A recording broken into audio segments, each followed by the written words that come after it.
Entonces, tenemos que conocer los principios. Esta parte, hoy día capaz vamos a tocar un poco de teoría, ¿ya?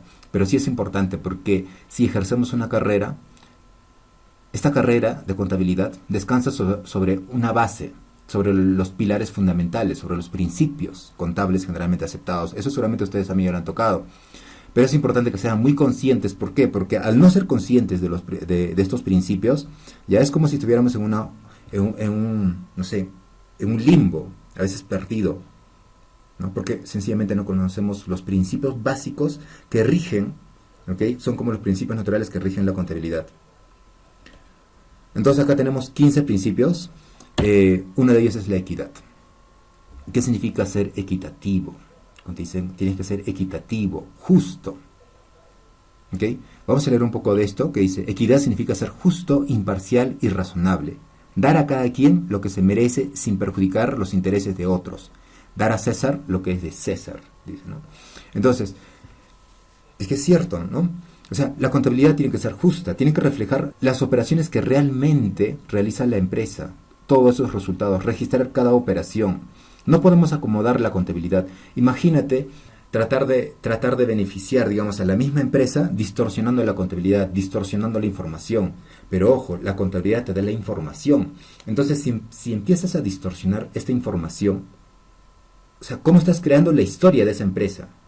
La contabilidad registra la historia, son como los escribas en la época de los egipcios, ¿no? Acá es lo mismo. Y si empiezas a distorsionar en el camino, ¿por qué? Porque el jefe te dice, ¿sabes qué? Quiero pagar menos impuesto, ¿ok? Toma, regístrate estas compras, regístrate estos gastos, ya no factures eso de allá, ¿por qué? Porque si no vamos a volar, ¿ok? Pasa, sí. Lamentablemente más del 80% acá, en Perú, ya es una economía informal, ¿no? Y lo menos que se quiere es pagar impuestos al Estado, por muchas razones, ¿ok? Entonces siempre hay una especie de tendencia a evadir impuestos, distorsionar la información, no solamente con el Estado, con la SUNAT, ¿no? Por eso dice acá, dale a César lo que es de César. Y eso de ahí ya también tiene un fundamento. Cuando veamos el IGB y el impuesto a la renta, vamos a entender un poco mejor por qué hay que dar a César, por qué hay que dar al Estado lo que es del Estado. ¿Okay? Entonces, tampoco podemos distorsionar la información, ¿ya? ¿Por qué? Imagínate que hay una empresa grande que va a pagar utilidades a sus trabajadores, ¿no? Y el jefe te dice, ¿sabes qué? Disminuye las utilidades porque voy a pagar mucho impuesto. Y tú le dices, oye, pero ¿y las utilidades del trabajador? También se ven afectados, ¿no? Porque estás disminuyendo y las utilidades que se tienen que repartir los trabajadores, pues también se ven disminuidos. Entonces, estás afectando a terceros para beneficiar a la misma empresa. Y eso no se puede hacer. Por eso dice acá, tiene que ser justo. O sea, tiene que reflejar lo que realmente es. La información contable debe prepararse con equidad respecto a terceros y de la propia empresa, de tal manera que las partes interesadas no se vean ni perjudicadas ni beneficiadas con la información contable. En otras palabras, debemos pagar nuestros impuestos como corresponden sin perjudicar al Estado, es una, ya, ni las utilidades por pagar de menos a los trabajadores o cualquiera que se vea afectado por la alteración de la información contable. Por ejemplo, los inversionistas, ¿no? Siempre hay alguien ahí que dice, oye, distorsiona la información, de repente le da a los inversionistas una información que no es. No solo implica ser equitativo con terceros, sino con la información de la propia empresa. Por ejemplo, no podemos registrar un gasto que corresponde en el año 2022 en el 2021, ¿no? Y a veces sí pasa, o sea, vamos a ver casos ya en que a veces registramos gastos, ¿no? Ahorita que estamos por acabar 2021 y ya se llega al 2022, ¿ya? Y ahorita viene diciembre, ¿ok? Hay a veces que los gastos que todavía corresponden al 2021, ya por efectos de los comprobantes y fecha de emisión, lo registran en el 2022. ¿Okay? Entonces tampoco no eres justo en el periodo, o sea, porque el periodo tiene que reflejar las operaciones como son. ¿Ya? ¿Cuál es el otro principio? El principio de la partida doble. ¿Okay? Y eso también es un principio bien básico, ¿ya? El principio de la equidad. ¿Ok? Entonces, ¿por qué creen que ustedes, a ver, el símbolo de la contabilidad es una balanza? Es un equilibrio, ¿no? De dos partes, de dos fuerzas, ¿ok? El debe y el haber. Así como existe el día y la noche, el bien, el mal, o sea, siempre hay una especie de equilibrio entre dos fuerzas, ¿ya? Acá en la parte contable es el equilibrio entre un lado, que es el debe, y el otro lado, que es el haber. Por eso también es, ¿no? La balanza significa el símbolo de la equidad, también la justicia, lo justo, ¿no? El equilibrio entre esas dos partes, ¿okay? Eso implica el principio de la partida doble, que un lado, ya, el debe siempre tiene que ser igual al haber, la fuerza de dos partes. El ente, este es un principio bien importante porque muchos confundimos ya el tema de ente, el tema de empresa. Esto, por ejemplo, ustedes en un momento cuando lleven contabilidad tienen que hablar con la empresa y decir, ¿saben qué? Cuando ustedes crean una empresa, ya, no solamente es crear un negocio, ¿ok?, sino que están creando una persona. Ustedes están entregando un capital a esa persona, una inversión. Y esa persona que están creando, ese negocio que están creando, pues invertirá para el fin que ha sido creado. Digamos, si es un restaurante, ok, listo, yo soy el inversionista, yo soy el dueño de la empresa, ya tengo un capital y voy a crear una empresa, ¿no? Así sea de persona jurídica o persona natural, ok, pero estoy creando esa empresa, ya, que se llama, digamos, no sé, pues Los Pollitos IRL, ¿no? O solamente que nombre comercial, Los Pollitos, y está a mi nombre, ok, pero yo le entrego un capital a esa empresa, ¿ya?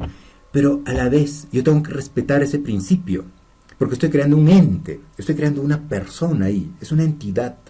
Entonces yo no puedo darme el lujo también, ¿ya? Y pasa eso bastante, de sabotearlo y de meter mi mano a su bolsillo y sacar el capital que yo mismo le he dado, ¿ok? Ir saboteando a esta empresa, a este ente, meter la mano al bolsillo y ir sacando dinero, ¿para qué? Para mis gastos.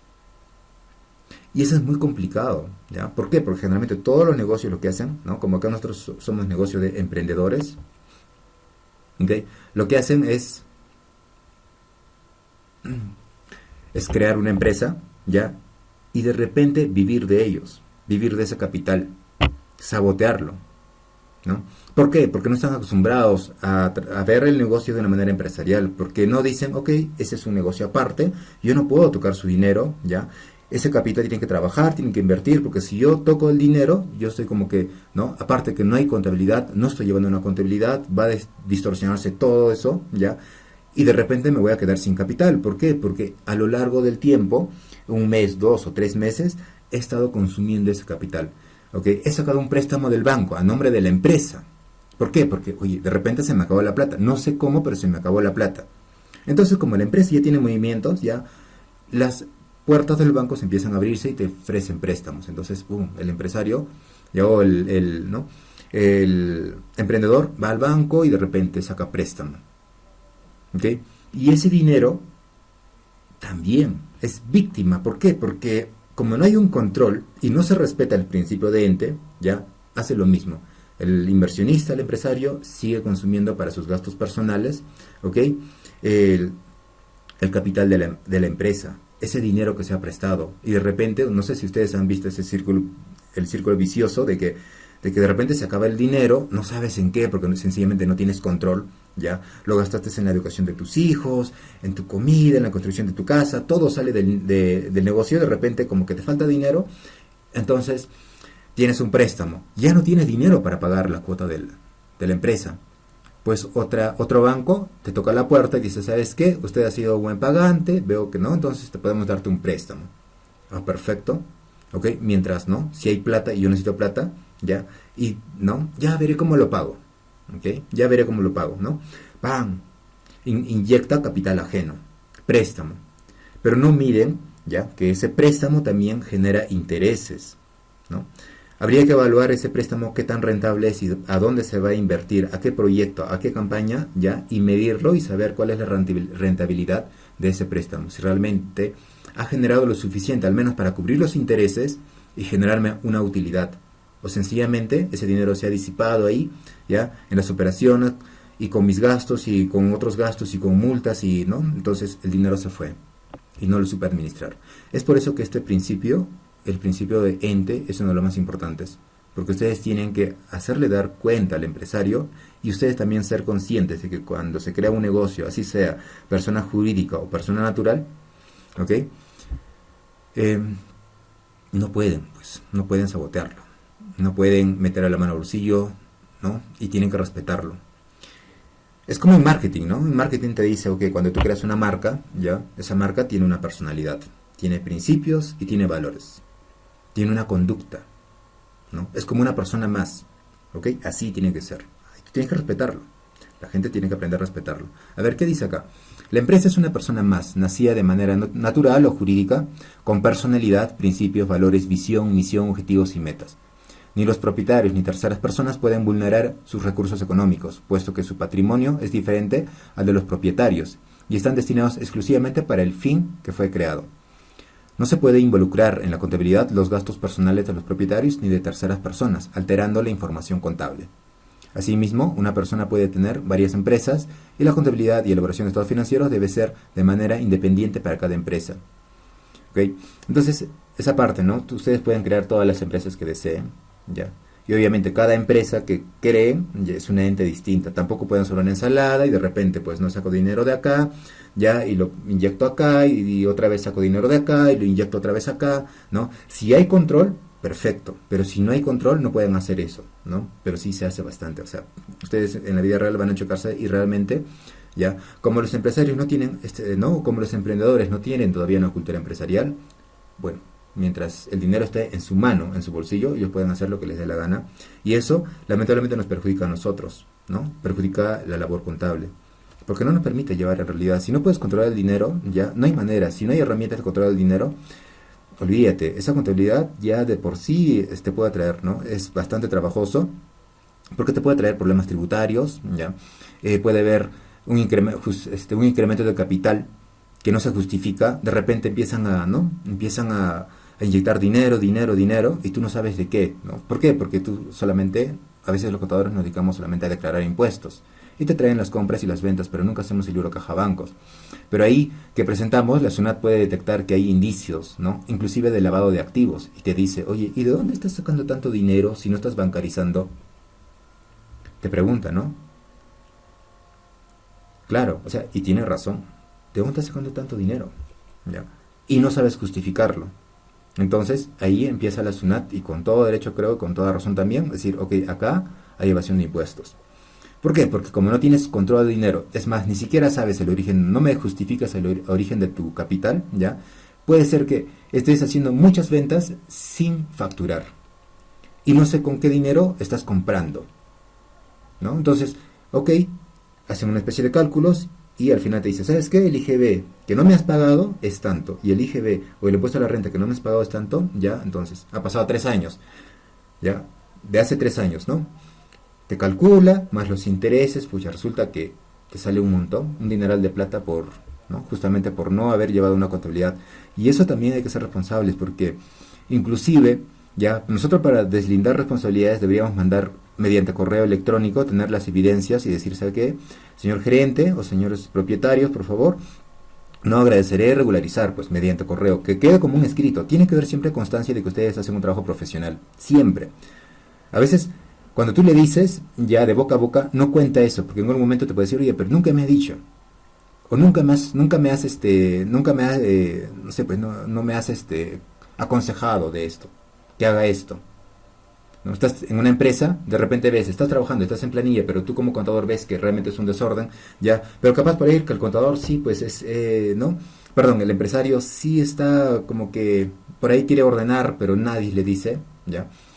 Entonces es importante que tú le digas, ok, pero por correo. Señor, le he mandado un correo, a ver si lo revisa, y ahí le comentas, pues, ¿no? Pero ya tienes una evidencia, ok, al correo de la empresa de que realmente le has dicho, pues, ¿no? ¿Qué pasa si sigues saboteando a su empresa?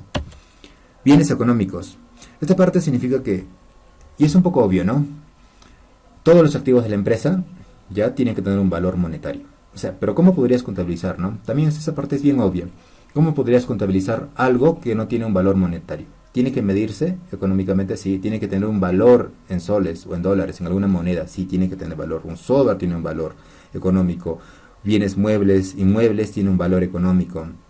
El dinero, las letras por cobrar, todos tienen valores económicos, ¿no? Entonces, para registrar, ok, activos, pasivos, patrimonio, todas las operaciones, ¿qué cosa tienen que tener? Tienen que tener un valor económico. Moneda común denominador, también es importante, ¿no? Pero también a la vez se entiende, ¿ok? Porque imagínate que acá en Perú ya todo el mundo puede llevar la contabilidad en la moneda que quiera. Puede llevarlo en dólares, puede llevar en euros, puede llevar en libras, puede llevar en dólares.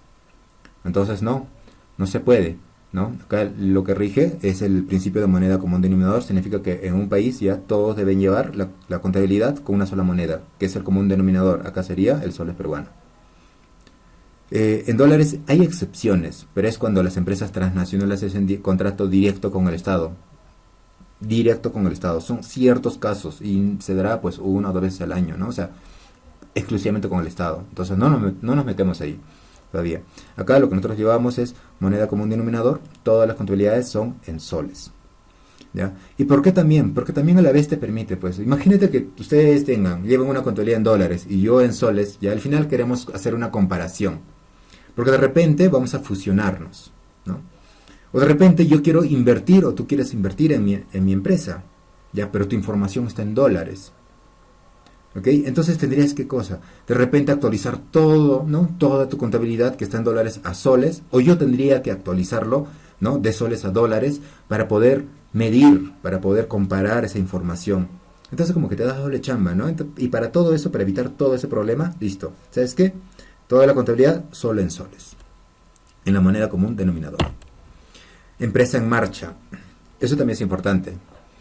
¿Ok? ¿Por qué? Porque se supone que cuando tú creas una empresa, ya no lo creas. Bueno, en esta parte todavía yo tengo ciertas dudas, pero la norma y lo que dice la ley es que si tú creas una empresa, ya es para que sea duradero, ¿no? Para que tú dure muchos años y para que siempre haya una especie de incremento en el valor de sus activos, incremento en el valor de su patrimonio, incremento en sus utilidades, ¿ok? Siempre tiene una especie de tendencia al crecimiento. Entonces no es que creas de acá, ya, y de acá a 3 años o 4 años o de acá a 1 año ¿no? va a desaparecer, ¿ok? Pero a veces también me pongo a pensar que sí pasa eso, pues, ¿no? Porque hay empresas que están hechas y dicen, bueno, 5 años, ¿no?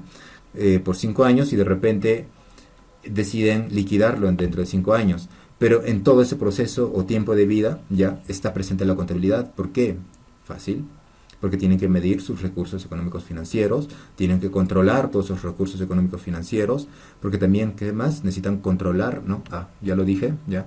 Sino que también los inversionistas necesitan esa información. Y no solamente eso, sino que también la SUNAT, el Estado, necesita toda esa información. ¿Okay? Entonces, empresa en marcha significa eso, ¿no?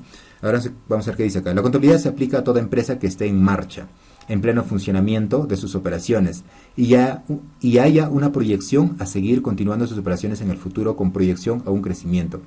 Una empresa en marcha suma valor a sus activos, proyecta a tener utilidades en el futuro, agregando un margen de utilidad a sus productos o servicios que asegure el crecimiento de la empresa. Valuación al costo. En esta parte ya, mire, cuando tú compras algo, no todo lo que tú compras es costo. Ustedes seguramente ya han escuchado, por ejemplo, del tema del IGB, que lo vamos a profundizar mucho más ya y entender la esencia del IGB. ¿Ok? Entonces, el IGB, por ejemplo, no es parte del costo, ¿ya? Pero si en una compra tú pagas IGB, si compras una computadora, si compras una camioneta, dentro de esa factura ya está incluido el costo el IGB y no es parte, ¿ok? Entonces, ¿cuánto es lo que realmente te cuesta, ¿no? Si el IGB no es un costo, ya lo descartamos, ¿ok?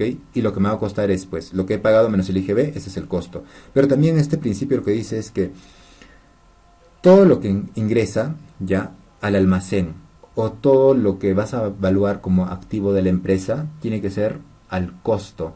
Implica que desde el punto de origen ya hasta llegada a la empresa o al almacén o esté correctamente instalado, todos los costos que ha incurrido en el camino, ¿okay? Costo de transporte, fletes y todo eso, ya llegan a ser parte del costo, ¿no? Lo otro también es, por ejemplo, en el tema de evaluación de costo de mercaderías. No sé si ustedes ya lo han repasado, pero hay varias maneras de llevar costos de mercaderías. Método PEPS, método WEPS, ¿okay? Primera salida, primeras entradas, primeras salidas. Lo primero que entra es lo primero que sale.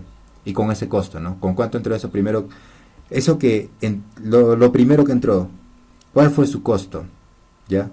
Y es lo primero que tiene que salir, ¿no? Y tiene bastante lógica. Hay otro que es el WEPS, últimas entradas, ¿no? Primeras salidas. No tiene mucho sentido, ¿ya? El otro que se utiliza bastante es el costo promedio, ¿okay? Este tema de evaluación al costo lo vamos a ver bastante también, ¿ya? Con las operaciones contables en realidad, ¿no? Ahí vamos a analizar cuánto es lo que pagas, los costos que tú incurres, ¿ok? Durante el proceso de la compra, ¿ya? Y cómo debería evaluarse ese activo. Periodo, ¿ok? Entonces, esto un poco va amarrado con la empresa en marcha, ¿no? Porque si bien uno proyecta, crea una empresa para que a lo largo del tiempo, ¿ya? Vaya creciendo, ¿ok? Pero también para empezar a medir los resultados de esta empresa, ¿ya? Hay que cortarlo en intervalos de tiempo, ¿no? Generalmente el periodo es de un año, ¿ok? Hacemos intervalos de tiempo. Se llama periodo. Un año, un año, un año. ¿Para qué? Porque este periodo nos permite medir la información, ¿no? En estos intervalos. Por ejemplo, ¿cuánto he vendido este 2020? ¿Cuánto he vendido este 2021? ¿Ya? ¿Cuánto he vendido en el 2019? A una especie de comparativa, ¿ok? Entre los periodos, ¿ya? El concepto de periodo significa eso, ¿no? Crear intervalos de tiempo, ¿ya? Para poder medir la información contable. Para las empresas en marcha, implica establecer periodos o intervalos de tiempo para medir los resultados de la gestión de las operaciones económicas de la empresa, por parte de la gerencia. En el Perú, el periodo es anual, de 12 meses, y recibe el nombre de ejercicio, ¿sí? En los estados financieros te van a poner ahí ejercicio, ¿no? Estado de resultados, ejercicio 2020. ¿Okay? El principio del devengado.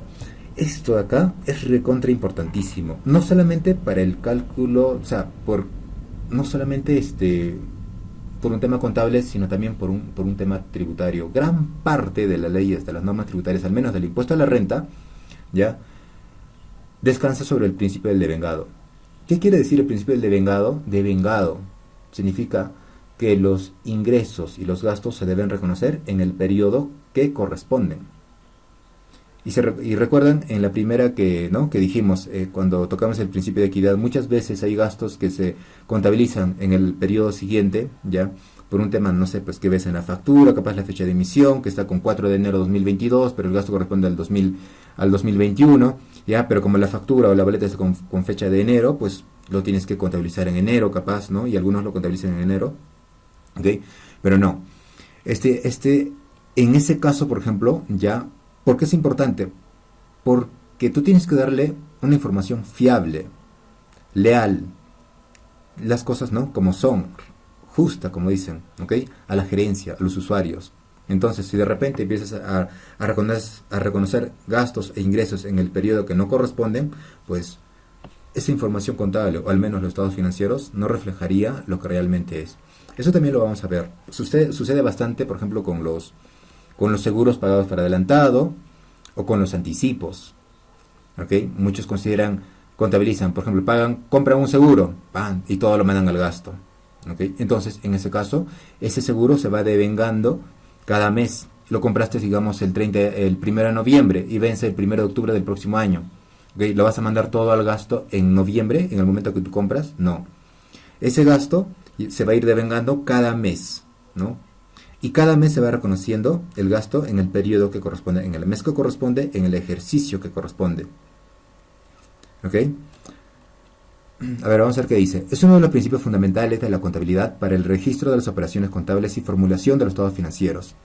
Los ingresos y gastos se deben registrar en el periodo que corresponden, independientemente en qué fecha se paguen o la fecha de emisión del documento que sustente el gasto. Como ejemplo, tenemos los recibos de agua, luz, que son emitidos con fecha posterior a su consumo, o los gastos pagados por anticipado. ¿Okay? Ahora, acá hay una parte que dice independientemente, o sea, tenemos que saber, ¿no? Hoy día, por ejemplo, tú puedes incurrir a un gasto. Hoy día tienes un gasto, ¿ya? Ese gasto te genera una deuda, un pasivo. Ese es un principio, ¿eh? Todo gasto siempre te va a generar una deuda o un pasivo, siempre, ¿ok? Pero tú esa deuda o pasivo lo puedes pagar después. Lo puedes pagar de acá 1 mes, 2 meses, 3 meses, capaz medio año, ¿ok? Entonces, pero el gasto tú debes reconocerlo, reflejar en los estados financieros en el momento que ha nacido. Y digamos, nació hoy día. Hoy día me dieron el recibo, hoy día me dieron la factura. Independientemente cuando lo pague. ¿Ok? Eso implica el principio del devengado. Objetividad. Implica que las operaciones contables deben ser registradas en el momento que ocurren, tal cual suceden, reflejando en los estados financieros la situación económica y financiera de la empresa de manera objetiva y real. No esperar registrar las operaciones para otros meses ni periodos ni manipularlas. ¿Okay? Eso también, bueno, en realidad nosotros, he visto muchos colegas, a veces me incluyo, me he incluido, ya, tenemos una especie de desorden, ¿no? Pero también es parte a veces de esta corriente, como digo, de esta parte de cómo se está llevando actualmente la contabilidad, ya que en esencia no se hacen contabilidades. O sea, sería absurdo, a veces una mentira, una falacia decir, oye, nosotros llevamos contabilidades, ¿no? Porque la mayoría de los colegas lo que hace es declarar impuestos, pero no llevan contabilidades. ¿Ok? Porque no controlan, no, sencillamente no controlan, no registran operaciones, no tienen información contable. Y también porque es costoso, porque los empresarios no pueden pagar. ¿Cuánto te cuesta a ti realmente llevar la contabilidad de una empresa? Hacer, ¿no? Hacer las conciliaciones bancarias, que todo esté ok, ¿no? Y te das el tiempo. Y cobras 100 soles, ¿no? O cobras 200 soles, a veces como que no cubre. ¿Ya? Entonces siempre digo, oye, mejor consíguete una buena empresa que te pague, pues cobrarle unos 1000 soles, ya, llévala a su contabilidad externa, ¿okay? Dile las ventajas de cobrarle 1000 soles, que ellos no van a pagar los beneficios sociales, ¿no?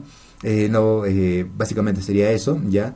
Y pues tu responsabilidad de poder llevar esa contabilidad, ¿no? Si hay una multa, pues lo pagas tú y todo eso, ¿no? Entonces consíguete un par de esos, lleva 3 contabilidades o 2 contabilidades, ¿ya? Que te paguen bien, ¿ok? En vez de llevar toda una cantidad, toda una cartera con contabilidades pequeñas y al final tengas un montón de dolores de cabeza, a veces no conviene. Entonces, la contabilidad actualmente no es tan objetivo, o sea, profesionalmente no lo hacemos, o sea, no se hace, ¿no? Pero sí dice, o sea, es un principio. Implica que todas las operaciones se deben registrar ya en el periodo que corresponde. ¿Para qué? Para que, como dice la prensa, ¿no? O sea, una contabilidad objetiva, veraz, real, ¿ok? Eso es lo que implica el principio de objetividad. Asimismo, las operaciones deben ser debidamente sustentadas, dando un grado de certidumbre y confianza en la información contable, cuando necesiten ser revisados por terceros, ¿no? Interesados, ¿ok? Esta parte también es importantísimo, ¿no? Cuando te dicen, las operaciones deben ser debidamente sustentadas, dando un grado de certidumbre y confianza. Y de repente aparecen sociedades, ¿no? Oye, ¿sabes qué? ¿No? ¿Sabes qué? Oye, hay que hacer una empresa, ¿te parece? ¿Ya? Y crean una empresa, ¿ok? Son 2 amigos por ahí, ¿ya? Y de repente ellos no saben nada de contabilidad, dicen, ¿sabes qué? Yo aporto tanto, y yo aporto tanto, y de repente hacemos esto, o sea, ¿no? Y de repente hay un momento que aparecen, ¿no? La clásica de siempre, los miramientos, ¿no? Pero que tú trabajas, ¿no? Que tú tienes que hacer esto y yo estoy trabajando mucho más, ¿no? Y no estamos yendo bien, o sea, de repente empiezan a aparecer los miramientos. Oye, ¿y cómo estamos yendo? No, pero ¿por qué? ¿Por qué hemos tenido pérdida? ¿Dónde está la plata? Que la culpa es tuya. Es que no se lleva control. ¿Ok? Esa información, al final, primero que no hay información, y a veces cuando hay información y solamente contratamos ¿no? Se contrata al contador para declarar, ¿ya? ¿Ok? El contador nos puede dar cierta información, ¿ok? Pero ¿es confiable? No. Yo creo que una información es confiable cuando tienes control total de su dinero. El recurso más importante de una empresa es su dinero. ¿Y cómo vas a controlar el dinero de la empresa? Ya, para mí existe una sola forma. ¿Okay? Primero, el dinero en el bolsillo del empresario, incontrolable, no se puede, tú no puedes controlar. Pero si lo manejas mediante cuentas corrientes, esa es otra cosa. O sea, si lo manejas mediante bancos, ya esa es otra cosa, ¿no? Ahí ya empiezas a cerrar círculos, ¿no? A poner candados a las operaciones. Y de repente tú empiezas a plantear pues ciertas políticas de procedimientos. Por ejemplo, decir, ¿no? A ver, todas las ventas al contado se tienen que depositar al día siguiente, antes de las 10 de la mañana. ¿Ok? Y el total del depósito tiene que ser igual a la suma de todas las ventas al contado, por facturas y boletas del día anterior.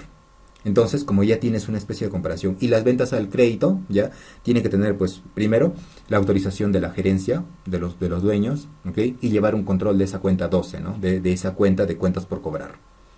¿Ya? Y cuando cobres, igualito, ¿entra dónde? Al banco. Todos los pagos tienen que hacerse con transferencia. Ahí tienes Yape, tienes transferencia bancaria. Hoy día las herramientas financieras son bien fáciles, ¿no? Entonces solamente es cuestión de implementar. Hay otro tema también que he visto ahí, es que la gente le tiene miedo al banco. Los empresarios, tú le hablas a veces de poder implementar esto, ¿ya? Y ellos como que no quieren. Y he visto que sí, falta una especie, bueno, sigo ahí, ¿no? Como que es ese miedo que tienen también ellos al sistema financiero y de repente eso va amarrado con el miedo que le tienen a la SUNAT. Porque el gran temor de los microempresarios es el tema de los impuestos. Y a veces la SUNAT llega a ser como una especie de monstruo, ¿no? En eso creo que todos estamos de acuerdo. No creo que a nadie le diga, oye, la SUNAT es lo máximo, es mi amigo y pucha, está para ayudarnos. No.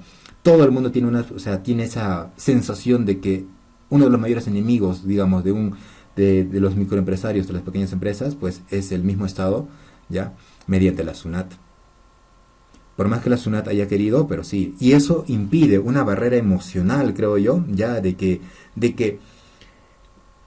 como no tiene control, o sea, ellos saben, los empresarios saben que no tienen control de su dinero, ¿ok? Saben que también están haciendo mal, saben que a veces el IGB y el impuesto a la renta es mucho por pagar, ¿ok? Entonces no quieren como que correr el riesgo de depositar ese dinero al banco y en un momento la SUNAT detecte, ya, y ¡pum!, ¿no? Incaute esa cuenta corriente. Entonces ellos tienen esa idea, ese temor. Y cuando tú le hablas de aperturar una cuenta corriente, transferencias y depósitos, ellos como que se asustan y empiezan a decir, creo que no, todavía no, ¿no? Y eso también hay que trabajarlo, ¿ok? Poco a poco, ¿no? Pero sí, esa es una realidad, pues, ¿no? Lamentablemente todos tenemos a pesar de que no sea, y a pesar de que las normas tributarias estén bien claras, muchas veces, ¿no? Nosotros no sabemos y no entendemos, ¿ok? Y lo otro es que el mercado funciona de una manera distinta, pues eso vamos a verlo, ¿no?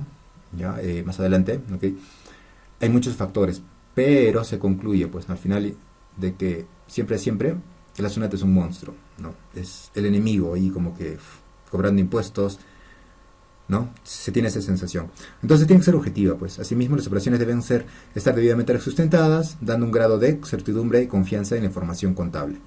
¿Okay? Y eso también le sirve a la SUNAT, porque la SUNAT cuando te hace una auditoría, ¿qué te pide? Te pide tu registro de compras y te pide tu registro de ventas. Tu registro de compras ya tiene que estar debidamente llenado, ¿ok? Y todas las compras, todos los comprobantes que aparecen en tu listado de registro de compras, pues tienen que estar físicamente ahí sustentados, ¿no? Ahora que todo es electrónico, también la SUNAT tiene esa información.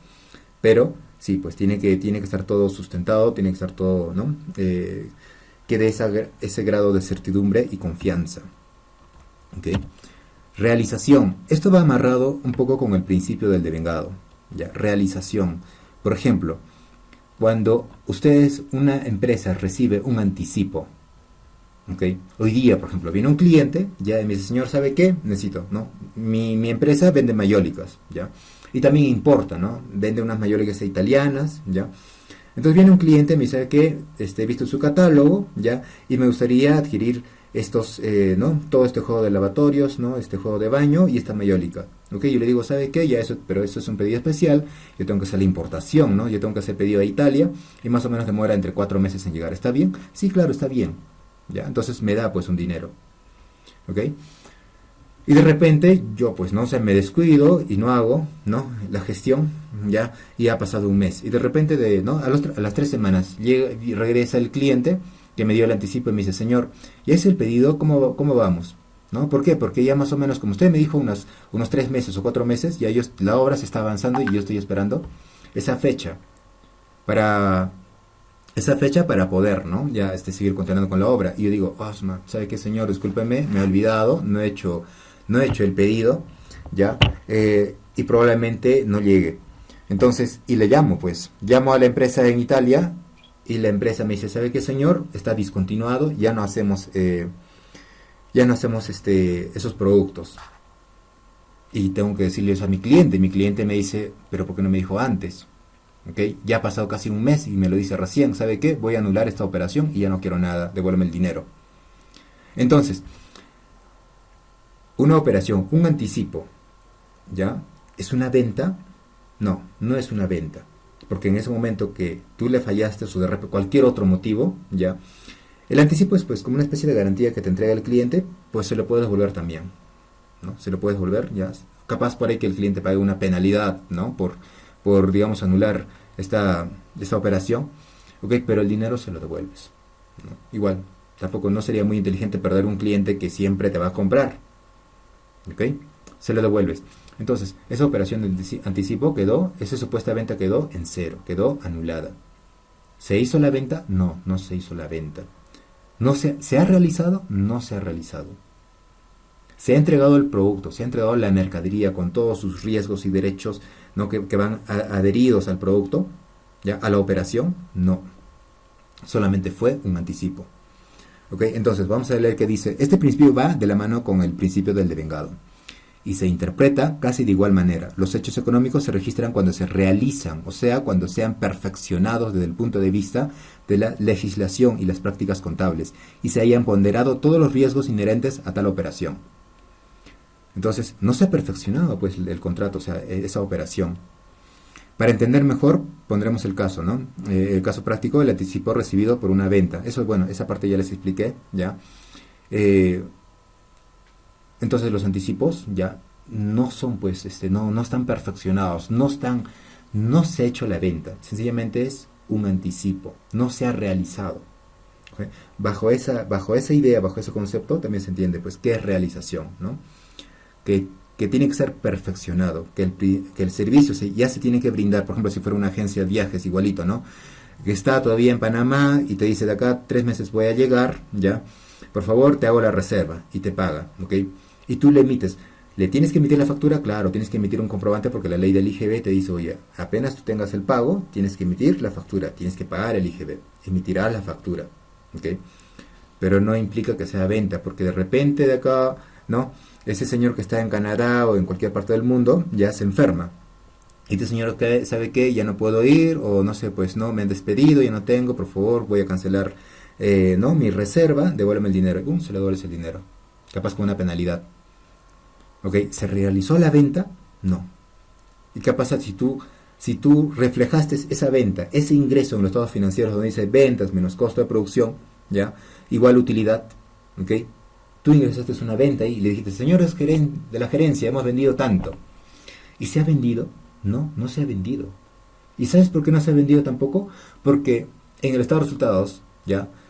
Para calcular la utilidad es ventas menos costo de ventas, o menos costo, ¿no? O menos los gastos.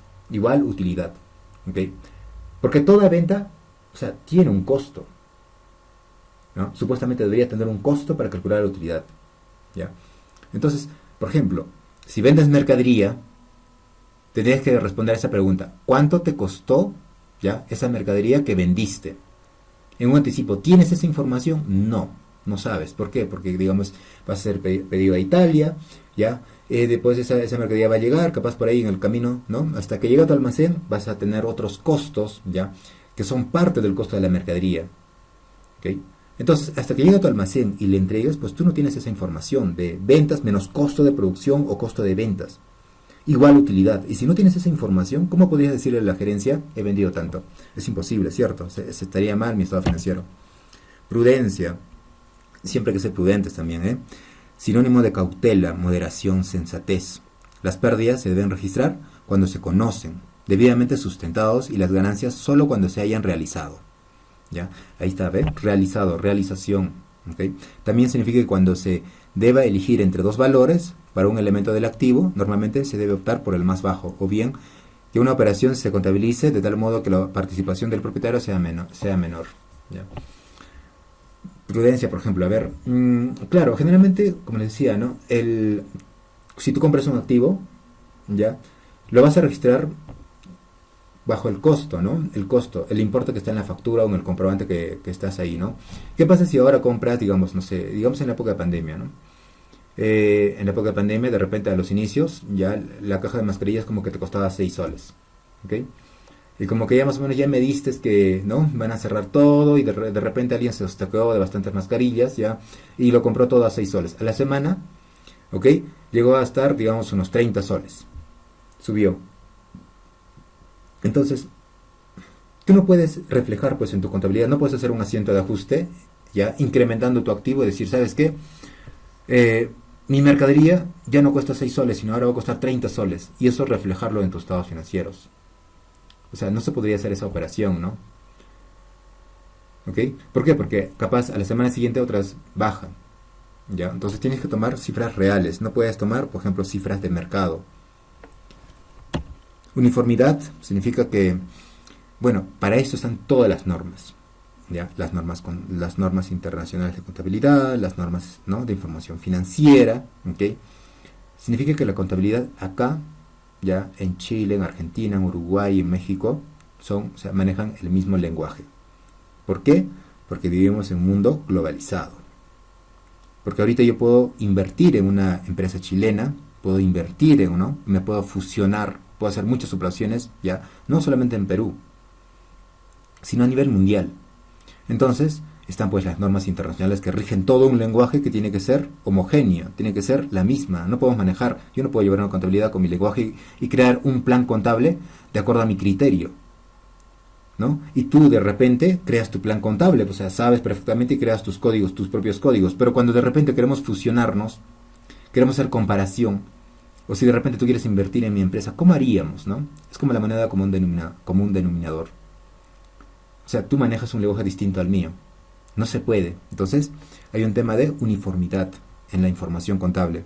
Implica que cuando se establecen normas contables, como por ejemplo el método de evaluación de mercadería, se deben respetar en los siguientes periodos para el registro y elaboración de estados financieros. Caso contrario, se estaría vulnerando los rubros de estados financieros para la comparación en los ejercicios anteriores. No solamente eso, sino también dentro de la misma empresa tiene que haber este principio de uniformidad, ¿no? Generalmente cuando tú pones procedimientos ya contables de cómo tiene que operar la empresa, ya no puedes vulnerar esos principios tampoco, ¿no? Esos procedimientos. No puedes decir que este año nosotros vamos a evaluar la mercadería con el método PEPS, ¿ya? Y el próximo año vamos a utilizar el WEPS.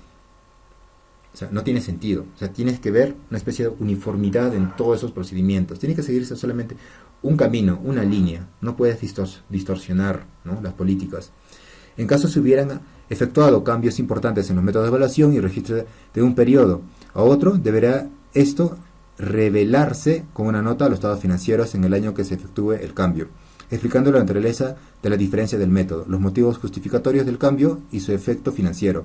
Y en los resultados, una comparación al resultado que se hubiera obtenido de haber continuado con el mismo método del año anterior. Sí, en esta parte sí, pues, o sea, ok, listo, ya, perfecto. Tú decidiste, ¿no? Un año trabajaste con PEPS y el otro año trabajaste con WEPS. Explícalo, susténtalo. ¿Por qué hiciste eso? ¿No? Y tiene que ir acompañado con notas a los estados financieros. Las notas a los estados financieros son, pues, es como el detalle, ¿no? Tú presentas importes ahí en los estados financieros, ¿ok? Tienes que justificarlo. Tiene que estar todo detallado, ¿no? Tienes que tener esa respuesta en la mano. ¿Cuentas por cobrar? Tanto. ¿Ok? ¿Y qué comprende las cuentas por cobrar? ¿Dónde está la relación de clientes, ¿no? La relación de facturas, ¿ok? Todo eso son como notas a los estados financieros que van acompañados, no son detalles a los estados financieros. Significancia e importancia relativa. Muchas veces debemos ser prácticos y no ser rígidos aplicando las normas contables a operaciones que no van a afectar o alterar de manera significativa los resultados de los estados financieros en el ejercicio, ¿no? Entonces, sí, pues a veces hay que ser también prácticos, ¿no? Por ejemplo, a veces ya, bueno, yo digo que también a veces está bien, ¿no? Cuando tú llevas una contabilidad y lo quieres llevar, pero así, bien, ¿ok? Y usas las cuentas contables, ¿ya? Tu inventario de almacén, ya, ok, o sea, lo tienes tan controlado que de repente cuando haces inventario, por ejemplo, es un almacén de, no sé, pues de abarrotes, ya, y y vendes, digamos, arroz a granel, ya, o sea, es tan detallado que tú vas a contabilizar los kilos, ok, vas a evaluar al costo tanto los kilos en esa bolsa que está abierta, ya, como hasta los gramos de arroz, y le vas a dar un valor ahí, ¿no?, al gramo de arroz. ¿Okay? Pero eso ¿qué tanto tiempo te consume a ti? ¿Qué tanto tiempo consume a un trabajador, digamos, hacer algo que a veces como que no afecta mucho, pues, ¿no? Digamos, a ver, tú llevar una contabilidad tan perfecta, ya que hasta los gramos ¿no?, del inventario vas a pesar, ¿no? Vendes bolsas plásticas, de repente son paquetes de 100, ya. He visto empresas, he visto contadores, ¿no? Cuéntenlo, ¿no? Quiero saber si hay 100, ¿ok? ¿Ya? Entonces de repente hay 90, ¿no? Y pueden tener razón, ¿ok? Pero, o sea, si costeamos todo eso, el tiempo que he invertido en solamente contar todas esas bolsas, ¿ya? Porque le pago ¿no?, al trabajador, no va a trabajar gratis, ¿ok? O sea, todo lo que he invertido realmente cubre esa, ¿no?, esa operación para que mi contabilidad sea lo más exacto. No, no tanto, ¿no? Entonces a veces sí, pues, o sea, no podemos complicarnos en cosas pequeñas que no van a afectar mucho la información contable. Al final se puede registrar, ¿no? Pero no tiene una importancia muy relativa. ¿Okay? Más puedo invertir, más puedo gastar, digamos, en algo que no es tan relevante. Exposición. Implica que los estados financieros deben ser elaborados de acuerdo a los principios y normas contables. Cada rubro acompañado con un analítico contable que ayude a entender mejor a los usuarios del origen de los saldos para una mejor toma de decisiones, ¿no? Eso es lo que les decía hace rato, ya, es que cuando en un momento, ¿no? O sea, si ustedes empiezan a trabajar en una empresa grande, ¿ok? Exposición, ya, para mí también, ¿qué implica? Que tienes que saber explicarlo. O sea, tú tienes que pararte, ya, y ahí explicar tus estados financieros. ¿Okay? Con un lenguaje sencillo, que sea bien práctico, y la contabilidad en realidad es sencillo y es práctico en los estados financieros, ¿no? Y tú lo vas explicando, ¿ya? Y la gerencia sí lo entiende perfectamente, pero también tienes que tener el detalle de cada rubro, las notas, ¿no? Los detalles, como decía, a ver, debo tanto al banco, ok, ¿qué banco? ¿Cuáles son las cuotas? O sea, todo el detalle, tenerlo listo, ¿okay? Cuentas por pagar, comerciales, cuánto debes a los proveedores, el detalle listo, ¿ok? Entonces, tiene que ver pues los analíticos contables que van acompañando ya a los estados financieros, para que en el momento de que tú expongas, tengas toda la información a la mano como para poder responder y no quedar mal.